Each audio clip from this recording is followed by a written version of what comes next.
Hey, Steves. Hey, what's up, Steves? Hey. So we're not on the couch. Nope. We are at Forever Changes Vinyl Lounge in Phoenixville, which is my record store. Yep, and this is Riffs and Rants with Shawn and Anna. And we're going to come at you with episode 5 with another important year in music. Yeah, so the next year in this ongoing series of what I consider the most important years in music is a really special, important year because it's the year I was born. It was 1971. 1971, unlike 67 and 69, there really isn't a importance in terms of like, you know, the grand scheme of like where 67 was just, you know, the amount of like debut albums and just, you know, the Sgt. Pepper influence and the hard shift in music in general, and 69 with just the political and just the social kind of element of things, whatever. 71 is just an epic year. Yeah. The releases are insane. I personally, like, I love that it was the year I was born because, you know, I'm a music nut, and just it's if you do like a Wikipedia and like look at like month by month or week by week, it's like, what? Like, you go broke. Like, I'm kind of glad, I couldn't have bought records, and even if I was alive, my parents had a record store because I would have gone broke buying records later. Yeah, I mean, I can't even imagine, just like being in the neighborhood of King James Records, which now, if you're watching the video, you can see the King James Sound Center mural on the wall. That's based on a photograph of Shawn's dad's store in Philly. Yeah. In West Philly? Yeah. Okay, yeah. But anyway, yes, I can't even imagine just being able to go to your record store, and we'll talk about what these new releases are, but that's a really interesting point where we've talked about what made those other years, 67, 69, so influential, and it wasn't necessarily the releases, but like in 1971, like you were just telling me, it's like Just insane. Like changed music. Like those are such classic albums. Yep. So go ahead. If there was a tone to 71, because we talked about how 67 had. Really? All right, something's going on upstairs. Okay. I don't know Maybe if you we'll heard that, edit but that out. yeah, We'll see. Yeah. Wow, crazy. What's Abby doing? Our next upstairs neighbor. Where 67 had this like exuberance of like, you know, we're going to change the world, hippies are going to do something, and 69 had this sort of, you know, kind of depressing, sort of like nothing's going to change, you know, Vietnam and the assassinations. 71 to me, if there's a collective sort of feel of the releases that year, is very introspective.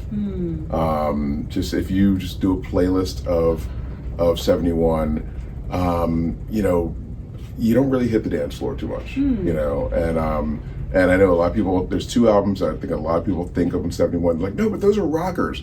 And, you know, you might be thinking of Zeppelin 4, which, you know, and also Who's Next. But to me, I feel like Zeppelin 4, especially coming off of Zeppelin 3 with that whole acoustic side, there's people outside literally looking in the window. Sounds Phoenix. Yes. You know, Zeppelin 3 had that whole acoustic side, and to me, Zeppelin 4 is a continuation of that, where you have 3, for the most part, acoustic songs. You had Battle of Evermore, Stairway to Heaven, which had the electric ending, but just a very sort of, you know, I don't know, sort of mystical sort of, you know, kind of song, and then Going to California, which someone I swear someone told me that had something to do with Joni Mitchell, or like, maybe like, I don't know, something, I don't know. I feel someone a long time ago, I think we've talked about this, where like the stories people told me before Google, I've never looked up because I just like the stories I've been told kind of thing. Yeah. And I swear at some point in my, you know, teens or early 20s, and talking about Going to California has something to do with like Laurel Canyon and Joni. But that would make sense. Yeah. Just, you know, with her song California and which came out that year. There we go. Yeah. So I was gonna say, when you say like introspective, this to me, 1971 feels like kind of the heart of like the singer-songwriter. Like it had just built up like so much momentum. James Taylor, I think, had 2 albums that year. Joni's Blue, Tapestry, Carole King. The second Donny Hathaway album, which is it's interesting because the first album is definitely got the soul kind of thing going. That second album is, I think, almost all covers. Oh yeah. And just to it's definitely a less exuberant album than the first one. Even the cover, if you look up the cover of the second Donny Hathaway record, it's a weird kind of painting of like faces that looks very, I don't know, it has a mood to it. Let's see, was it Joni, Carol? Cat Stevens? Oh, that's right, Teaser and Firecat, yeah.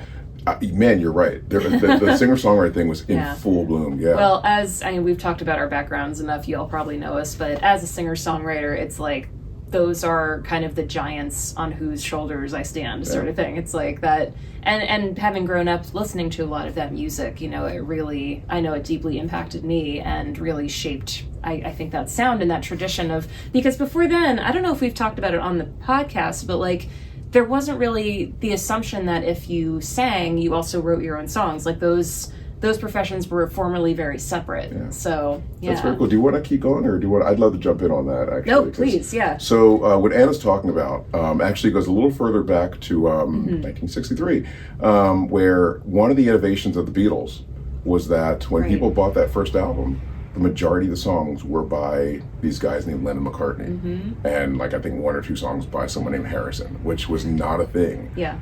You had songwriters, the Brill Building, which weirdly is where Carole King worked in New York City, which one time we walked past it and I lost my mind. I'm like, I can't believe I'm standing next to the Brill Building. So just to give, what were some of the songs that came out of? The We Still Love You Tomorrow, Carole King, the one she did for the Monkees, Goffin and King, her and her husband, whatever. Right, those types of songs that, became pop hits, but they were literally an occupation was songwriters. And an occupation was arranger.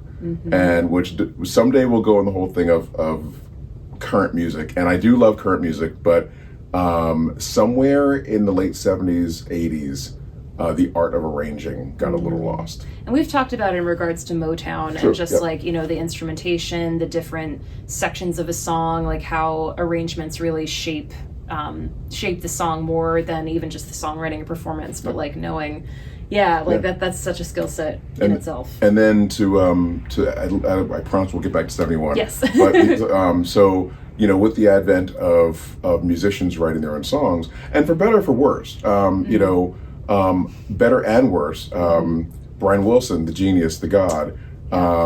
It's so funny. Actually, I was just playing the album today. There's a Beach Boys album called Beach Boys Today, and Brian Wilson wrote some of the greatest songs of all time, but it takes time, and his label's like, we need music. And if you listen to the Beach Boys Today album, it ends with just a radio interview because there weren't enough songs. Oh my gosh. They're like, we need songs. He's like, this is all I got. Yeah. So it's like literally, it's the five of them talking to a radio DJ. That's how it ends. Just gotta fill it out. Yeah, exactly.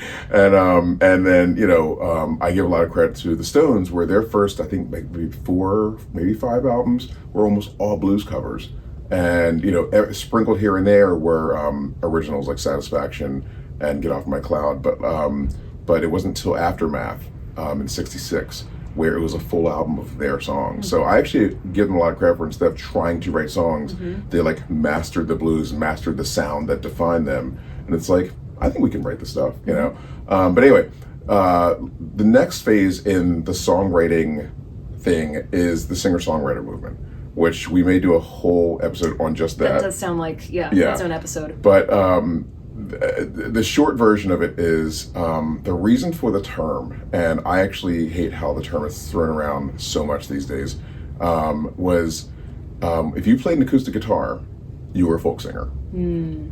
That's how it was. And then all of a sudden, around 67, 68, there were these really brilliant songwriters that were playing music on acoustic guitars, but it wasn't in the folk tradition. These weren't old English songs. These weren't railroad songs. These weren't, just those passed down songs of folk music.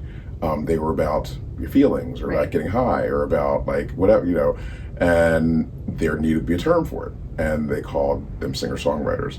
And so the singer-songwriter movement started in Lower Canyon with people like, Crosby, Stills, Nash and Young, Joni Mitchell, Would the Mamas and the Papas fall into that? It's sort of more of a group, but... Yeah, the only reason, because John Phillips wrote most of their stuff. They did a lot of covers as well. But it was like, he was writing for a group. Yeah. I guess this is more like, songs that can be performed by one person sort of thing. Yeah. And also being about, like, from that person's experience. Yeah. I almost think you put, like, Mamas and Papas in, like, a psychedelic folk thing. Oh, yeah. Because they still are in that folk tradition. Yeah, that's interesting. And doing a lot of covers, but, there's some acid involved. And, for sure. And we'll do another episode just on Cass Elliot, because we love her so much. Yeah. And actually, she had an incredible album that year, but which we'll get to. So anyway, like Anna said, 71, I agree, is the pinnacle of the singer-songwriter movement. Like, it didn't start there, but it was in full swing. Yeah. That is when and it's funny that you say this, and funny that it's the year I was born, and I love this year so much, but one of my absolute favorite artists of all time didn't have an album that year, and it was Neil Young. Oh, interesting. And it's almost like the one year he didn't. He literally put an album out from the moment he left Buffalo Springfield to now. Almost every single year there's a Neil Young record. Like, I'm gonna set this one out. Except 1971. So it's just weird. But aside from him, I didn't think about bringing that up, but it's so true. Like that is the... When you said like introspective, it's like, that feels very much in the tradition of the singer-songwriter and writing from your own point of view and the confessional sort of style. And just that whole thing of, if you kind of use Joni Mitchell as the trace of the singer-songwriter, like that was her full bloom. Like, that first album in 68 was great. Clouds was great. Ladies of the Canyon was great. But oh my God, Blue. Yeah. If you've never heard it, oh my gosh. Yeah, it's a journey. Yeah. And like that's one of those albums, that and Tapestry, like, and I'm speaking out of turn because I wasn't born yet, but like for a lot of people I work with, again, music therapist, working with older adults, like those albums were just ubiquitous. Like you would, like everybody had one. You would go over to a friend's house and put on the record, and just like, that's like a core memory for so many people. And I think, I know this from the store, but your parents are of this of the generation we're talking about. And I feel like between them and all their friends that you're friends with, like especially women have this connection to Tapestry. Absolutely, yeah. And it's so incredible. If there's a woman that comes in my store, mid-late 60s into early, mid-70s, somewhere within that 10-year time frame, and if they see it in my store or it comes up, it's like there's just a there's a connection, and it's absolutely beautiful, whatever. Yeah. So. It's funny because I'm like trying to think of, is there an equivalent for like a demo, of my age or younger around now? The first thing that came to mind was Brat. By Charlie XCX. Wow. It totally different style, obviously, but like that tapped into something. Like Brat Summer was like a thing. A thing. Yeah. Like literally, what truly launched Kamala Harris's campaign was, I think, a couple days later when Charlie posted Kamala's Brat. Yeah. And like, Kamala's head, the HQ, the image was... Yeah, and that green and that font, like they were everywhere. Yeah. That is such a great... So I would say that's of like Gen Z maybe? Yeah. Like, now, what would be yours as a millennial? I'll have to think about that. Okay. We'll do an episode on this too, I think, at some point, because I think it's really interesting how different generations, the medium of the music... I don't know if medium is the right word. How music was distributed, I think, really impacts like our relationship to music. And my generation, the millennials, like we were downloading from LimeWire. We weren't listening to a record together. It was more of a solitary thing. And so like I think that our generation is when like there were just more subgenres that people got really into, because music was so much more widely accessible and pirated, which isn't great, but it's like our equivalent of that was like, I literally remember like getting together with our laptops and USBs and like doing just sharing music that way. And, were you guys doing the sharing headphone thing? Was that you guys? Maybe kind of. Okay. Yeah. I feel like I wouldn't have liked that because it was like, personal space, but I think theoretically, that might be a millennials thing, like in middle and high school, sharing the earbuds. Because I will get like 71, but I think for Gen X, it might be Nevermind. Oh, that makes sense. I just never forget like where I was, the dorm room I was in, and the song before that was Seal's Crazy. And my buddy and I were just like, I love that song. I was here, and we're like, what's this? Yeah. What's this? And just, I remember going home for Thanksgiving break, and just everyone, it was like, that song, that album, that group, and this whole, it just felt so. Yeah. That's, yeah. Thinking about it a little bit more now, and again, like I think it's harder for millennials to have that one album, you know, the way like, Nevermind or Tapestry, but I do remember Begin to Hope by Regina Spektor, like that sort of like, I don't know, at least in my corner of the world, people my age, that like took over. And especially like a female singer-songwriter, but doing things in a way that like, it was so different, it was so creative and whimsical and innovative, and like it inspired so many imitators that like, I think that's a thing. I don't know what's going on upstairs, but but I don't know, that feels like a pretty important album to my generation. I'll have to, I've heard it because of you, but that's interesting. Yeah, and she had obviously other important releases, but like that one was the most accessible so far, I think, and maybe a little bit more produced, and so I think that like made its way into the mainstream. Man, now I'm thinking, going back to 71, like, was Tapestry one of the first albums that just like hit a generation of people?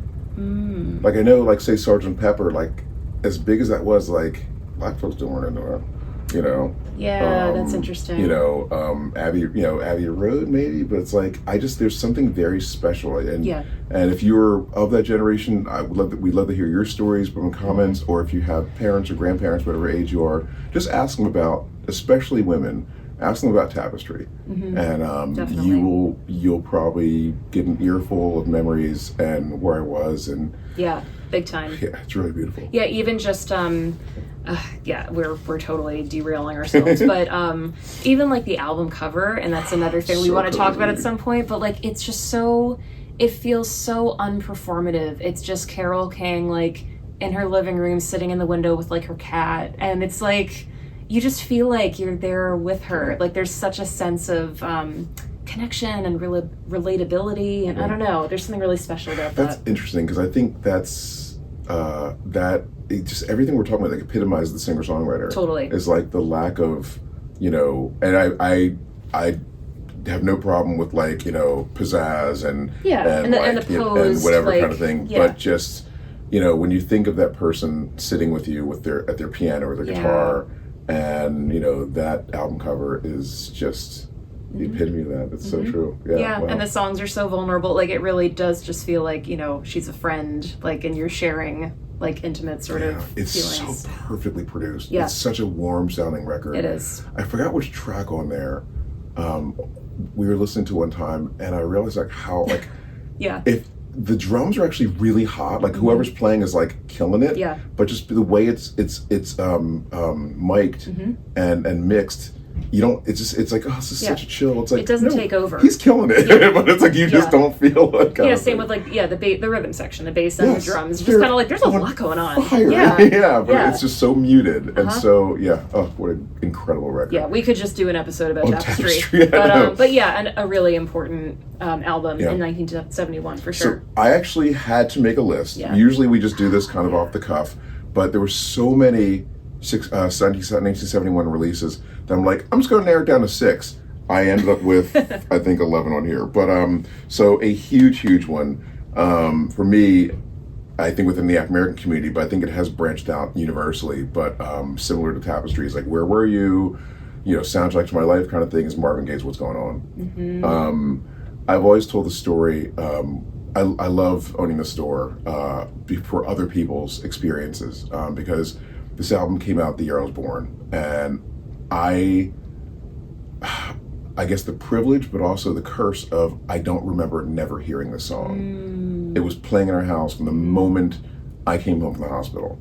And so I never really got that, oh my God, it was just there. And I know it's a great record, but I had this experience one time. This young guy was in my store, and I was playing it, and he's like, what's this? And I'm like, oh, it's Marvin Gaye's What's Going On. He goes, whoa. And I was like, should I start from, because like when he came in, it was already, I think, mid-song, middle of the first song.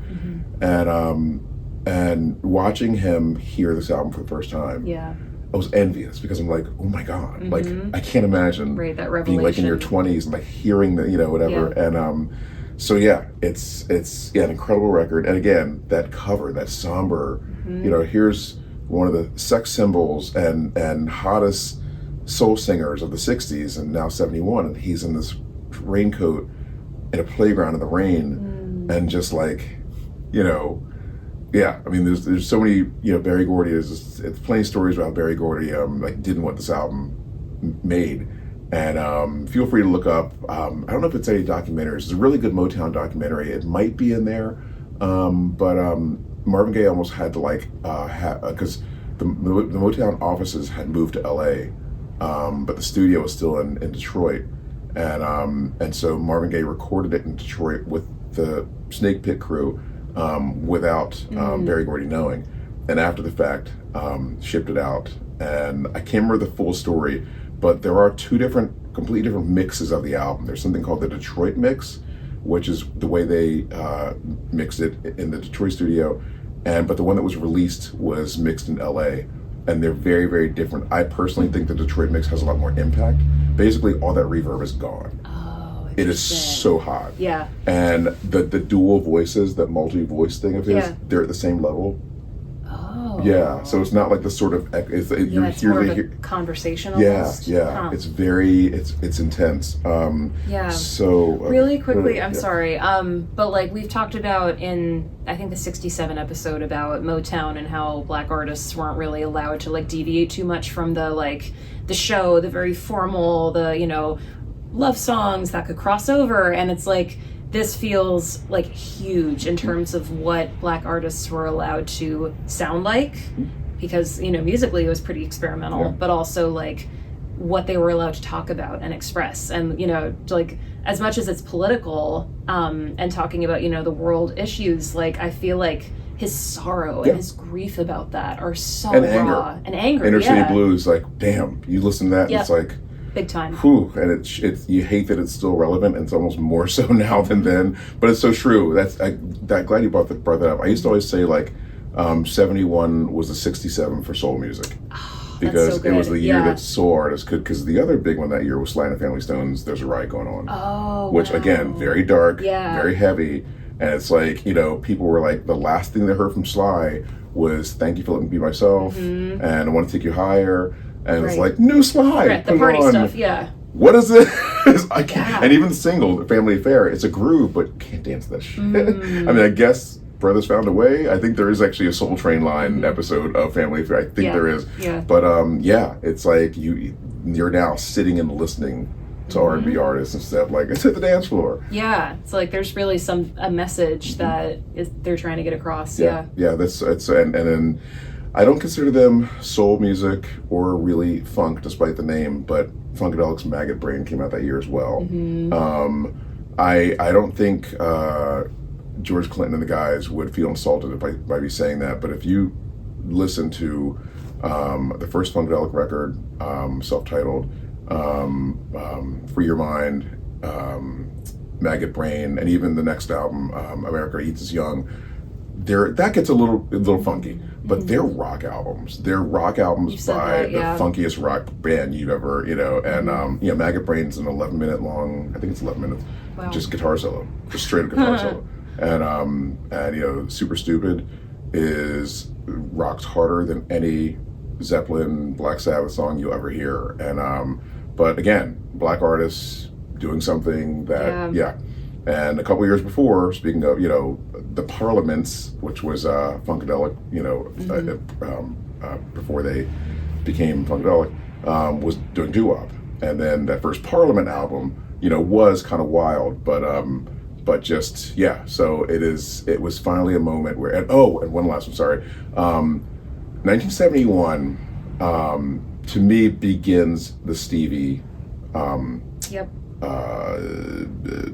you line up of fame, whatever you call that thing. The streak, they call it.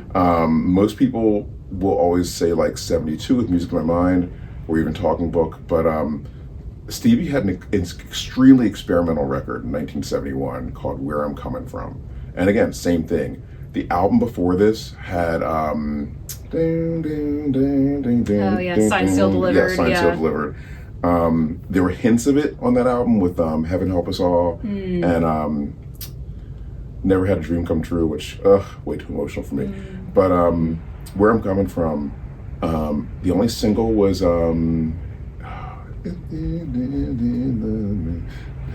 I forget it. It's a last song on side one. Okay.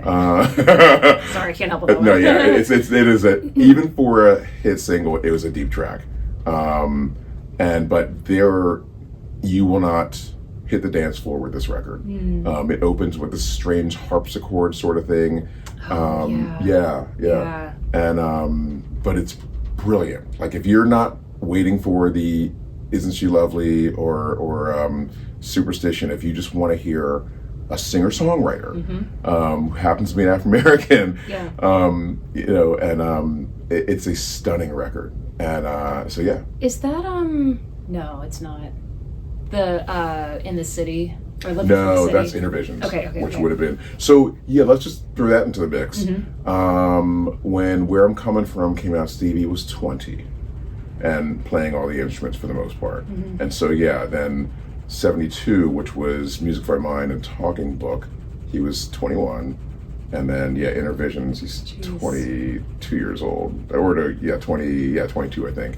And if you look at, my favorite thing to do when people come in the store is show them the credits on a Stevie Wonder record, because if there's 10 songs on the album, you'll see credits for like maybe 4 songs, and it's like trombone, this guy, electric guitar, this person, and it's like, well, who did the rest? The blind kid did the rest. Stevie Wonder literally played everything else. Yeah, he played the drums, he played the bass, he played the keyboards, and it's like, So when people throw the word genius around, I get real weird because I'm like, until you can at 21 years old record one of the greatest albums of all time, playing almost every instrument yourself and writing all the songs. Arranging, producing, everything. We'll talk. Yeah.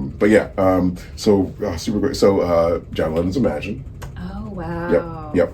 Yeah. Again, introspective. Yeah, big time. Yeah. The Doors, LA Woman. I know, honestly, even for them in a weird way, hot take, I love the Doors. I know it's a lot of people can't stand Jim Morrison. I mean, Jim Morrison's a douche, but I love the Doors. And it's a weird record, but it's just got this groove to it. It's very bluesy. And so even for them, all of their stuff is usually kind of toned down and kind of like mystical sort of thing. But yeah, that Riders in the Storm is the closing track. So that album, Who's Next? We talked about that. I think that's my... What does that say? Zeppelin 4. Oh, right. Okay. And I'll get to the last one. It's a double-sided page. Yeah. The ones I thought, let's just focus on, because there's so many incredible albums that came out this year, and you're probably like, what about the 2 Yes albums? Like Yes's 2 most famous albums, the Yes album and Fragile, came out the same year. Wow. Yeah. There were 3 Elton John records. Oh my god. I don't know, but I believe I know Madman Across the Water with Tiny Dancer, the Friends soundtrack, and I think Tumbleweed Connection. No, the live album. Okay. I forgot to add that to the live Don't section. Shoot the Piano Player? No, was it something 71? Oh yeah, but it's like a date. Yeah. That came out that year. So and I have a live section on the back because oh my god. I narrowed it down. Yeah. But yeah, it's just that if we just looked at these 10 albums, it would have been one of the greatest years of all time. But literally, I just had to grab a couple. And so, yeah, it's an incredible year. Yeah, 2 Yes albums, 3 Elton John records. One interesting one, a debut album by a guy named Billy Joel that year. Poor guy. Yeah, his the album was mastered incorrectly, and so he sounds like a chipmunk on the original press. Everything is like a little bit higher in frequency. Yeah. It's Cold Spring Harbor. Yeah, Cold Spring Harbor. Yeah, I remember because. Yeah, like I listened, this is just an aside, but my mom especially played Billy Joel, and like when I got to my teenage years and had my own money and was like buying CDs, I got that album and was like, this sounds really different. Just like, I know like our voices change, but like His voice just sounded like really different in the timbre, and I think it was you that told me like officially that story, and I'm like, oh my god! Like for your first album, didn't he have like a listening party? At his house in New York City. Devastating. And in front of everyone. It's still really good, but it's like, you know, if you know your songs and how they're supposed to sound, just like, oh my god, it's just. It has been remastered and repressed. They had a Billy Joel campaign, I think last year or 2 years ago. So it's all fixed up. Yay. And I think it's actually a beautiful record. Oh yeah, the songs are gorgeous. Mm-hmm. I actually think it's better because the next album was Piano Man. I actually think that's a step down from Cold Spring. Interesting. I think, again, singer-songwriter. Yeah. Sorry, this is like such a tangent, but because we've talked about some artists like I think Prince we've talked about, maybe not on the podcast. Debut. Yes, and Steve. Well, no, maybe not Stevie. That's not a good example. But like artists that are so talented in their debut album, they're like just doing everything. Like his songs are like, you just see the value of editing, because it's like they're incredible songs, but also like there's so much. You know, they're very complex, and it feels like, I don't know if he got the feedback of like, all right, just kind of like, you know, rein in a little. I think it was like the Prince thing where I feel like after that. He literally is like, okay, this album, I'll focus on this. Yes. This album, like, exactly. Right. Yeah. Wow, I never thought about that. Because, the Cold Spring Harbor, it's all over the place. And it's like, cool, you can do it all. Maybe you shouldn't do it all. But it's like, okay, so Piano Man has a little bit of that Western thing, a little bit, and very that sort of almost proggish sort of, the songs are long, and there's a lot going on. I think maybe Street Life Serenader might be next, which is a little more, like, each album, it's probably pieces. Wow, that's fascinating. Yeah. But, some stuff we realize as we're talking about it on the podcast. And one kind of, and I'm going to get to the live albums last, because, again, I just listed the live albums that year. That was one of the greatest years of all time. But he hadn't hit the international audience yet. But Bob Marley's third album came out in '71, and I don't want to minimize or say anything negative about another culture kind of thing, but it's called The Best of Bob Marley and the Wailers, but it's not a best of. Yeah. Because it's whole thing of like, this is our best music kind of thing. God. So I feel like something got lost in translation. Like they saw like, best of albums from America, and it was like, wow, that's their best songs. And so it's just really funny. I love that. Like, they're the best yet. So it's the best of. Because I've known about this record since I was a kid, so and funny. I was like, well, I don't want to. And plus, if you look at it, it's not a best of. Like, the songs you expect aren't on there. And it's like, oh, I don't know, that's whatever. And they did a reissue campaign, maybe, again, I think about 2 years ago. And it was that recent that they were, put at this album. It was like, oh, that thing. And the description was like, Bob Marley's third album, whatever. And I think even in the description said, despite the title, it's the, I was like, oh my God, like this is our best stuff. So this is the best of. So if you see an early, I forgot what label it's even on, an early album by Bob Marley and the Wailers called The Best of Bob Marley and the Wailers, get it. Because it's their 1971 album, their third album. Their first full-length album was 69, I think that was Soul Rebels. 1970 was Soul Revolution Volume 2, which there isn't a Volume 1. Oh my God. Amazing. I know. And, which you had when we met. I did, that, which is super cool, because when we met, I didn't have that record. Yeah, I got it from my college library, I think. That's super dope. And then the third album was The Best of Bob Marley and the Wailers, and it would be maybe like another 2 years, I think, or maybe the next year, 72, when Catch a Fire would be released, and on Island Records, and he finally had a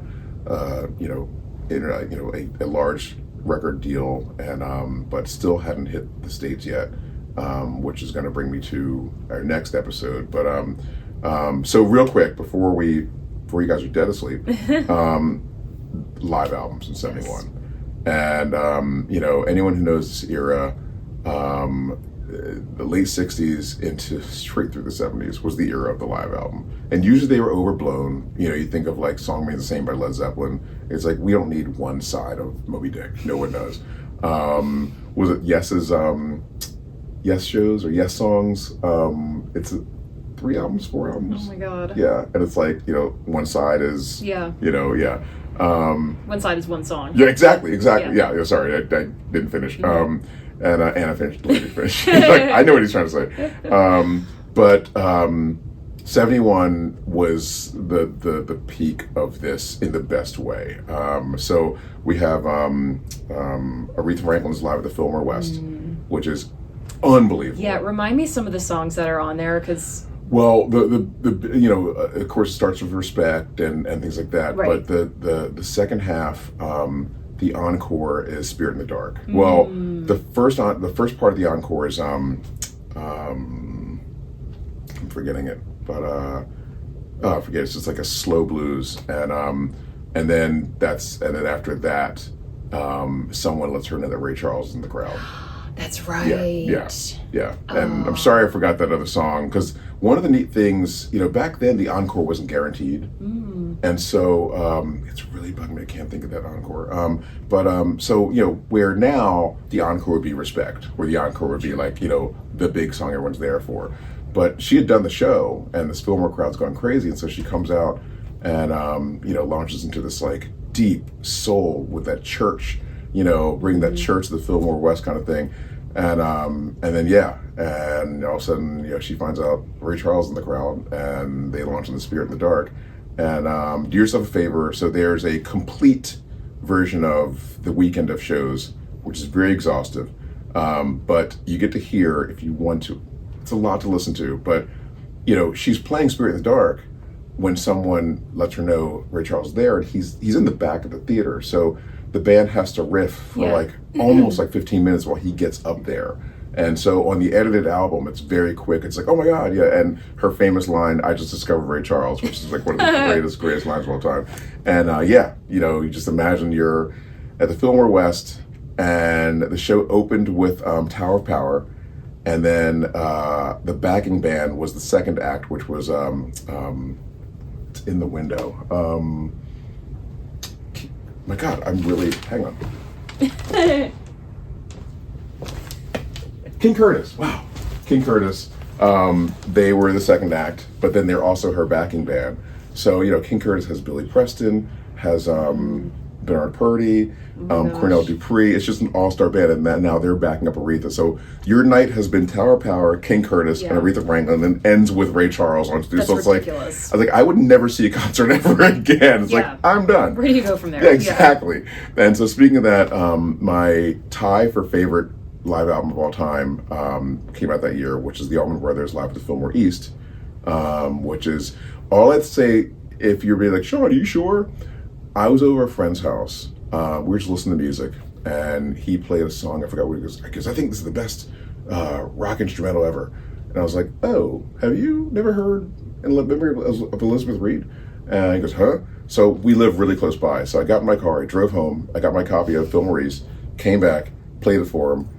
He came to my store the next day and bought his own copy. Dude, Lord's work. Exactly. Literally driving albums over to people's houses and they're like, you have to hear this. Yeah, it is that kind of, if you have any doubt, if you're like, I don't know, I'm not really into Southern rock. I don't consider Almond Brothers Southern rock because A, they're not racist, and secondly, they're just blues. You know, I know once Dwayne Allman left, you know, Tiki Becks took it into a little more of a, you know, a twangy kind of vibe kind of thing.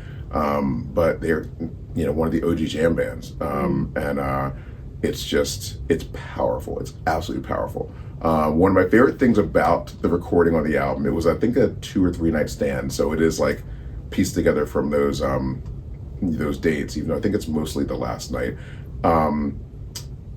Their next album, Eat a Peach, has additional songs from that stand, and so the album ends with this insanely brutal version of Whipping Post, one of their great songs, and I think it's an entire album side long. It's endless, and they finish, big giant finish, and you start to hear the beginning of another song when it fades out. It's the end of the album. But then on Eat a Peach, you hear the song that would have followed that, and it's Mountain Jam, which is a 32-minute long song. Oh my God. So it's like, really? That's what the show was? It's like they just do a 20-minute killer Whipping Post, and it goes right into another like 30-minute long song. That's interesting you say, you know, they're kind of the OG jam band, because that's another genre that like took off and continues to be a thing today. Yeah, because like the Dead, you know, while they were, people, it's hard for people to realize, and I'm a huge Dead fan, so I'm not talking out of turn, but like the Dead wasn't always a phenomenon.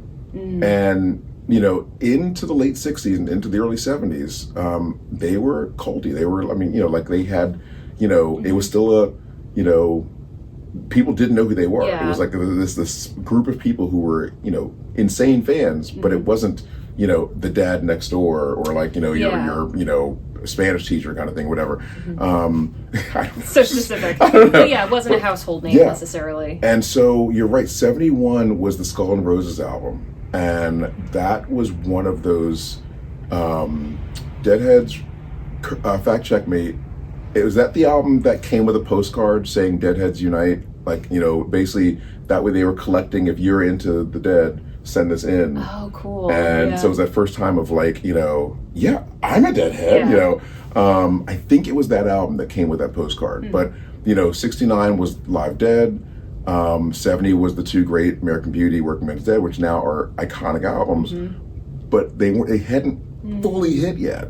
So you're right, like 71 with Skull and Roses, and it's just called The Grateful Dead, but the nickname because it has the skeleton on the front. And Almond Brothers, Phil Maurice, really is, that's so true. That whole thing of like this idea of like these bands that just play forever. And one of the reasons why I'm not a huge fan of jam bands is because the standard those two bands set. Yeah. Sorry, guys. The bar is pretty high. Yeah. Sorry, Fish, whatever, Goose, whatever. They don't measure up. String Cheese. You listen to just classic Dead and classic Almond Brothers when Dwayne was still there. There's nothing they could play for 40 minutes of one song and you wouldn't get bored. It's just so real quick, finishing up. Sorry, guys. The CSNY 4-Way Street album, incredible. The acoustic album and then the electric, incredible. I think Phil Maurice was that one also. And then I gotta have a Poco moment. Poco's live album Deliverin' is absolutely incredible. And you kind of get that feeling of like, when people were like, why aren't these guys more famous? And you hear Poco live and it's like, man, they are an incredible live group. And so, yeah, I will leave it at that because it's been a lot. But yeah, 71 was an amazing year. And just go down the rabbit hole and just, and we won't even get into the jazz because that was, Miles was pushing the electric thing. Your Herbie was doing some wild stuff. And like that whole Weather Report's first album was that year. Pushing that fusion thing, the soul funk jazz where like all those hip hop samples came from, that was starting at that time. And the last thing I'll say, this is my hot take, is we talked about this morning and Anna's like, ooh, I don't know. So I get a lot of, and I use this term lovingly, but some people feel this is a negative term, it's not. I have a lot of boomers that come in the store and they love their music, which we all do, but they especially love their music. And to me, 71 is the beginning of the end of the greatness of that music. And what I mean by that is, like I said, 69 was very heavy, very political, 71's very introspective, 72 and 73 were, the residuals of this. But to me, after 73 is when the live albums get ridiculous. The soft, cheesy rock starts happening. The music just lost, maybe it's because Vietnam was ending or I don't know, but, and you start getting into, sorry guys, I know I'm making enemies right now, but the freaking Eagles and, Seals and Crofts and the Lindsay, Stevie era Fleetwood Mac. I know it's pleasant music, but, and I know I sell copies of Rumors literally every day. It doesn't have the heart and the gut and just it's sheen. And to me, that's why the next big year that we're going to bring up is 77. And 77 will not be Hotel California or Rumors. 77 will be Sex Pistols, Nevermind the Bollocks, the first Clash album, Bob Marley's Exodus, the first Jam album, Talking Heads, Ramones, Television, So kind of punk. Punk. What else would you include in that? Yeah, punk, the beginning of new wave. I think that first Joy Division EP was 77. Yeah, it was. It was just a 4-song EP, The Ideal for Living. Just that looking forward. And, it's a thing where this music, the seeds of it were bubbling since the first Velvet Underground record.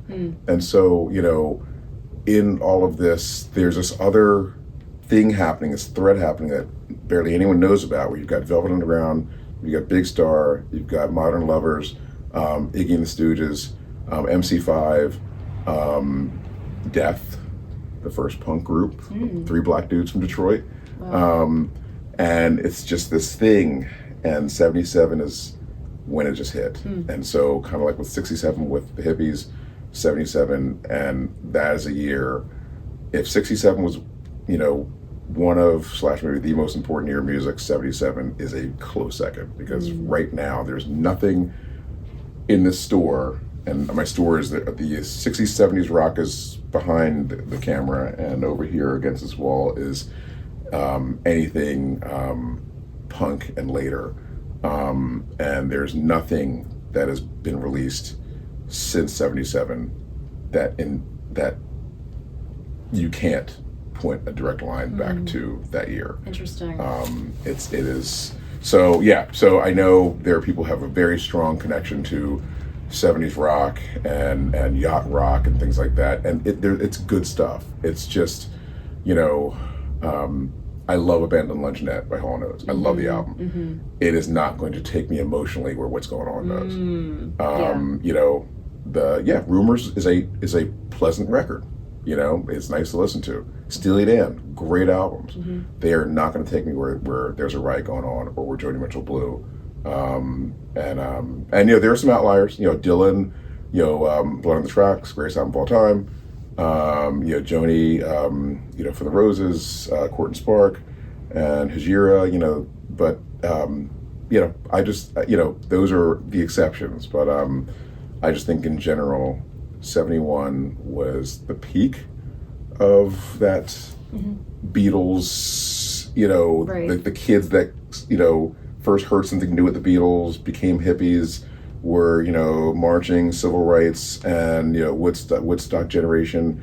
71 was like the peak of their understanding of self, and that coming out through music and lyric. And, 72, 73 had some good things, Harvest by Neil Young, 72, but I just, once you get 74, 75, there are some decent albums, yes, but it just doesn't have that.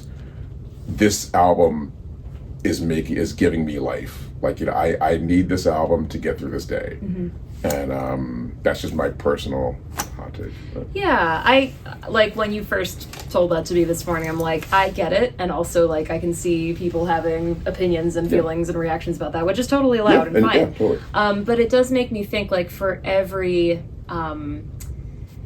innovative breakthrough moment in music, inevitably there will be, like, the imitations of that. It's like, the copy of the copy sort of thing. So it's like, it's never going to be that, like, gut punch, like, reactionary music that it started as, because people will then hear that, maybe not have the context for it, and just try to imitate it sonically. So that's kind of what I think of when you describe that, and thinking of, like, the rest of the music in the 70s after that. And something like, even though Motown still existed and still does, and there were some great Motown records, Smokey Robinson's Quiet Storm, Dinah had some great records. Marvin had, Let's Get It On and I Want You, whatever. But even still, it's just like, I Want You is a great album. It's, sorry for the hot takes, guys. It is kind of background music. Like, I don't listen at the edge of my seat at I Want You. I put it on, I'm like, that's a nice vibe. Ooh, okay. Yeah, it's a different experience than what's going on, for sure. And, but again, like with punk, like with reggae, the new music that became, in my opinion, very important, and 77 was a pinnacle of it, is disco. And I will argue with the disco sucks people until I have no more breath. It is such an important music. And again, right the F now, you hear disco. Yeah. You listen to Dua Lipa, you're hearing disco. You know, Robin, disco. Like, disco is alive and well in current music. And I know this, like, we could do an episode on that, and we should, but it's like, you know, most people's understanding of disco are like when it got capitalized on by like white mainstream culture, and like it was everywhere and saturated, but like originally it was black music, it was queer music, it was underground, and it was totally revolutionary. So like most people's understanding of disco is very much not the whole picture. If there is a PBS documentary about disco that will blow your mind and make you fully understand, because just the same way, exactly what I talked about was like, you know, to me, the best of music is when like someone's like, I need this music to get through the day. Yes, it was survival. Exactly. It was survival. Absolutely. Well, thank you for journeying with us and for being patient with the background noise of whatever space we're in. This is probably gonna come out late, this particular episode, but sorry guys, it's been a really busy week. It's been a really busy week, and we love doing this, and we want to do it on a regular basis, and we just have a lot of other things going on too. So thank you for bearing with us. So all right guys, we'll see you next week. And 77, we gave Lex a little preview, but 77 is next week. See you guys. Thanks. Yep.